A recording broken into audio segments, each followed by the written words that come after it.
Today, let us learn about the factors affecting normal labor.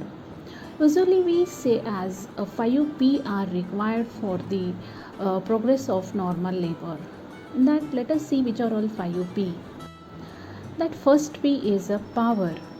The power is a powerful uterine contractions or a primary force. The involuntary powerful uterine contractions leads to the cervical dilatation and descent of the baby. The secondary force is that voluntary abdominal muscles reinforce the uterine contraction for expulsion of the baby. So it is a first P. It is about first P. That is primary force. Those are involuntary powerful uterine contraction. Secondary force is an abdominal muscles. So let us see about the second P, passage. The passage again we divides as a soft tissue passage and bony passage. The soft tissue passage mainly changes occurs in uterus and the cervix. So in the uterus what happens, as we know that the polarity is a formation of upper and lower uterine segment is called as a polarity.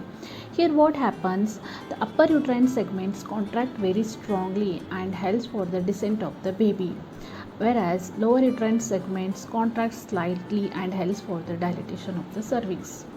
Then second changes occurs in the cervix. Cervix what happens, the cervical effacement, that is taking up of the cervix, and the cervical ripening. So these two factors makes very important factors in the progress of a normal labor. Now the third P is passenger. Of course, the passenger here is now the fetus. So the third P is a passenger. In that we have the fetus axial pressure, the bag of water, then the fetal changes. The fetal changes mainly the molding and the caput formation.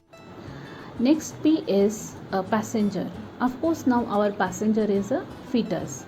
So which are the passengers? The first is a fetal axial pressure, then comes a bag of water, then fetal changes mainly the molding and the caput formation. The fetal axial pressure is directly depends upon the fetus lie, presentation, denominator and attitude of the baby. Then next comes the bag of water. The amniotic fluid makes a two compartment of water, those are hind water and the forewater. When the uterine contracts, it creates an hydrostatic pressures and which will be helps for the dilatation of the cervix. Then next comes the molding. Then what is molding? Molding is alteration in the shape of the forecoming head while passing through the resistant birth canal. Then what is caput formation?